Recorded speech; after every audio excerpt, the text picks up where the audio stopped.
এটা হচ্ছে একটা মাঠ, আর অল্প কিছুক্ষণের মধ্যে দেখতে পারবেন এটা পুরো জায়গাটাই দর্শক আর খেলোয়াড় দিয়ে মাঠটা ভরে যাবে। গাইস দেখতে পাচ্ছেন পুরোটা জায়গায় লক করে দিয়েছে যাতে অবৈধভাবে কেউ এখানে মাঠে ঢুকতে পারবে না টিকিট ছাড়া। আসসালামু আলাইকুম। আজকে ইতিহাসের সেরা একটা নারী ফুটবল ম্যাচ হতে চলেছে আমাদের সারেকান্দির ভিতরে, এবং কোন জায়গায় এই ম্যাচটি হচ্ছে আজকে তোমাদেরকে দেখাবো এবং লাইভ প্রুফ করে দেখাবো ওই ম্যাচে কি কি হয়েছে, এবং শেষে এমন এমন ঘটনা ঘটছে যেটা না দেখলে তোমরা বিশ্বাসই করবে না। তো কি এমন ঘটছে চলো আজকের এই ভিডিওতে তোমাদের বলছি। ভিডিওটা শুরু করার আগে আমার চ্যানেলে যারা নতুন তারা অবশ্যই সাবস্ক্রাইব করে দিবা এবং পাশের বেলটি বাজিয়ে দিবে যাতে নতুন ভিডিও আসার সাথে সাথে আপনার নোটিফিকেশন চলে যায়। অলরাইট গাইস, 5 ঘন্টা আগে চলে আসলাম আমাদের এই হাই স্কুল মাঠে। দেখতেছিলাম মাঠের কন্ডিশন কিরকম। তবে একটা জিনিস খারাপ লাগতেছে, এখানে মনে হয় গ্যালারি বানানো হচ্ছে যার ফলে কিছু কিছু মানুষ দেখতেই পাবে না। আমার মনে হয় সকলের জন্য এই ফ্রি করে দেওয়া উচিত। এখন প্রায় 8:30 বাজে, এখনো মনে হয় যে মাঠের কাজটা শুরু করা হয়নি, জাস্ট কিছু কিছু টুকুটিকি কাজটা করতেছিল। এবং মাঠের চতুর্দিকে দেখতে পাই কোনো ফাঁকা অংশ নাই, সব জায়গায় টিন দিয়ে বেড়া দেওয়া হয়েছে। গাইস দেখতে পাচ্ছেন পুরোটা জায়গায় লক করে দিয়েছে যাতে অবৈধভাবে কেউ এখানে মাঠে ঢুকতে পারবে না টিকিট ছাড়া।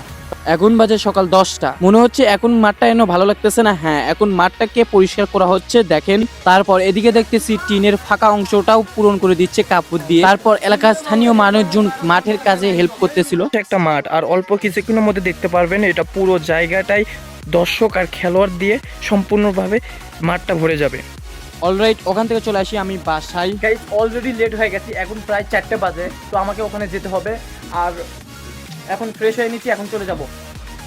বাই দ্য ওয়ে, আমি মনে করছি আমি লেট, কিন্তু এখনো খেলা শুরু হয়নি। অলরেডি মানুষ যাতায়াত করতেছে খেলা দেখার জন্য। সেক্ষেত্রে আমিও ব্যতিক্রম না, আমিও মাঠে উপস্থিত হয়েছিলাম। তারপর শুরু হলো প্লেয়ারদের আনাগোনা। হলুদ জার্সি পরা প্লেয়ার হচ্ছে আরাফাত রহমান কোকো টিম, এটা হচ্ছে রক্সি একাডেমিক ক্লাব বগুড়া। তারপর সবাই আমাদের জাতীয় সঙ্গীত গেয়ে ম্যাচটি উদ্বোধন করলো। তারপর মাঠ থেকে বাইরে হয়ে দেখি ভাই আমি জায়গা পাচ্ছিলাম না। তো গাইস কোনো মতে বাইরে থেকে একটু ভিউ নিতেছিলাম, কারণ এই প্রথম হচ্ছে আমাদের এই মাঠে নারী ফুটবল টুর্নামেন্ট। আর হ্যাঁ, আমি একটা কথা বলতে ভুলে গেছি, এই খেলাটা শুরু হচ্ছে আমাদের ছাইহাটা গ্রামে সারেকান্দি থানায়। যারা এই ম্যাচটি দেখতে আসছো অবশ্যই আমাকে কমেন্ট করে জানাবা, এবং আরো বলবা কে কোথা থেকে ভিডিও দেখতেছো। একটা বিষয় লক্ষ্য করেছেন, শুধুমাত্র একটি ম্যাচের কারণে দেখেন প্লেয়ার কই পর্যন্ত উঠে গেছে, একদম ছাদে পর্যন্ত উঠে গেছে, এবং স্কুলের ভিতর থেকেও দেখতেছে। কিন্তু সেই জায়গায় যদি মহিলা টিম যদি না হতো এবং পুরুষ টিম যদি খেলতো তাহলে মনে হতো এরকম দর্শক আর হতো না। গাইস অল্পের জন্য এই মেয়েটি একটা গোল মিস করে দিয়েছে, মানে কি ভাই পুরো আগুন ছিল। দিন শেষে আমাদের এলাকার এই ছোট্ট একটা উদ্যোগ নিয়ে আমাদের নামটা রোশন করে, কারণ এরকম একটা উদ্যোগ নিয়েছে আমাদের এলাকায় স্থানীয়রা। তো আমি তাদেরকে ধন্যবাদ জানাই এত সুন্দর একটা উদ্যোগ নেওয়ার জন্য। এখন তোমরা কিছুক্ষণ খেলা দেখো, আমি আর কিছু বলবো না।